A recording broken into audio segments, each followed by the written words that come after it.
Today we're going to continue our forcible entry series by talking about through the lock forcible entry. There are many different types of locks and locking devices that lend themselves very well to the through the lock method.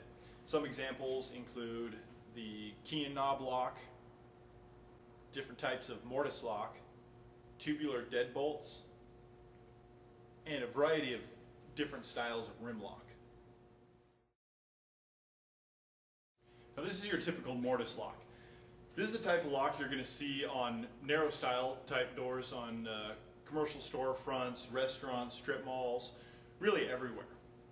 As you can see, the lock assembly cartridge itself sits inside the extruded aluminum or steel channel rail with the lock cylinder sitting on top. Turning the key on the exterior or the lock knob on the inside of the door activates the locking bulb. Our goal in through the lock entry is to gain access to the internal mechanism to manipulate the lock. So here's the channel rail with the lock cylinder removed so that you can see that mechanism that we're after. Now, there's several different types of mortise lock as far as the operation is concerned. There's the sliding deadbolt type, the hook and latch type, the self-closing type, and the swinging deadbolt type. So here we have our narrow style door prop. The glass panel of the door is on this side with the door rail here with the lock cylinder in place and the door frame. Through the gap between the door and the frame, we can see that the lock is engaged. Now, your initial thought might be that, well, we'll just come in with our set of irons and pry the sucker open. Now, there's two reasons why we can't do that. One is that the amount of pressure exerted on these rails will cause the glass to shatter and fall out. Now we've lost the integrity of that door and we could be facing uncontrolled ventilation. And two is that the throw on these deadbolts can be especially long and have very deep penetration into the door frame such that we won't be able to clear the strike with the irons. One option is to use the officer's tool and pry the cylinder out. The other is to use the K tool. So called because of the shape formed by the biting surface on the inside of the tool. We have what we call the straight side and the leg side. Which direction you put the tool on the door is going to be determined by the room you have to work. In other words, you need to be aware that the angle on the leg side of the tool will cause the tool to shift in that direction when it's being pounded into place. So if you place the leg side toward the frame, you may jam the tool into the frame before you ever get a good purchase. If, on the other hand, you orient the straight side towards your limited space area, you'll avoid getting the tool jammed. The biting surface of the tool is chamfered to bite into the lock cylinder, and on the back side, there's the stirrup that's designed to fit the adze end of the Halligan tool. So you place the tool over the lock cylinder, put the Halligan in place in the stirrup, and then you tap the Halligan in place with a flathead axe.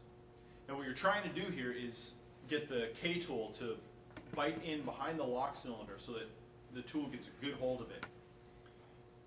Now lever the Halligan upwards to remove the cylinder. Now what we're trying to do here is replicate the action of this cam on the back of the cylinder. So here we'll remove the cartridge from the rail to get a better look at the operation. That cam on the back of the lock cylinder operates this detent by pushing it down out of this first catch, the lock catch, and rotating it across to the other catch, the open catch. And this unlocks the door. Now this is the way it would actually look with the cartridge in place in the door.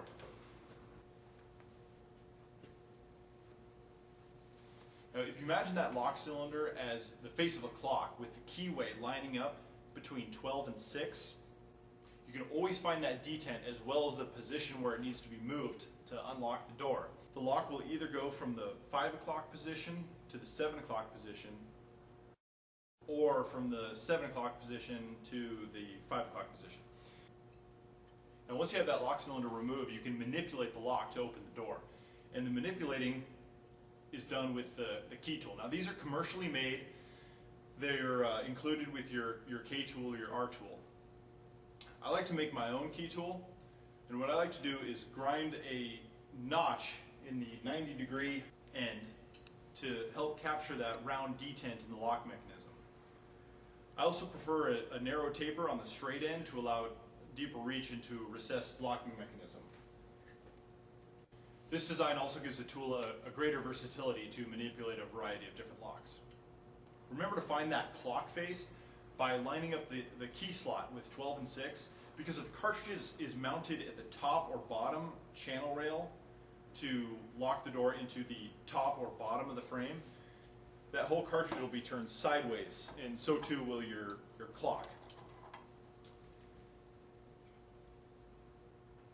Now, while the K tool works well on smaller lock cylinders, it can be limited on larger lock cylinders, as the width of the tool as well as the depth of the bite are fairly limited. The option for larger deadbolt locks are either the officer tool or the R tool. So called because it's typically used for residential deadbolt lock cylinders, which are usually comparatively larger than most commercial lock cylinders. This is the K tool's big brother, and you can see how they compare in both the width of the tool as well as the depth of the lock that the tool can accommodate. One alternative method for the swing deadbolt type mortise lock, using just the irons, is to use the adze of the Halligan, and we're going to insert it into the gap in the door just above that locking bolt, and we'll give the Halligan a few good solid hits with the flathead. Now what we're trying to do here is shear the pin that holds the deadbolt in place, which will cause it to swing downwards and out of the way. Now there's an alternative and even less damaging method that can be used on mortise style locks, and that is taking advantage of the fact that these locks are simply threaded into the channel rail and secured in place with one or two small set screws. So instead of using the K tool, grasp the lock cylinder securely with vice grips and rotate a short distance clockwise or in the tightening direction, which will break the set screw. Then turn the lock back counterclockwise to unscrew the assembly. Then use your key tool to manipulate that lock. The beauty of this method is once the call is complete, you can just screw that lock cylinder back into the door and re-secure the door. And this allows normal operation. The building owner can then come along and operate the door using just the key. Some lock cylinders have a ring held flush with a spring, but are free to spin around the lock. So on this type, if you grab hold of the lock cylinder to unscrew it, you'll only be turning the ring while the lock cylinder itself stays in place. So to get around this, you can use a key tool or a screwdriver to wedge the ring in place against the lock cylinder, and then proceed with your vice grips to unscrew the cylinder. Another option is to use a screwdriver or key tool to shear those lock cylinder pins by pounding it through the keyhole. Then you can rotate the tool using vice grips for leverage to unlock the door.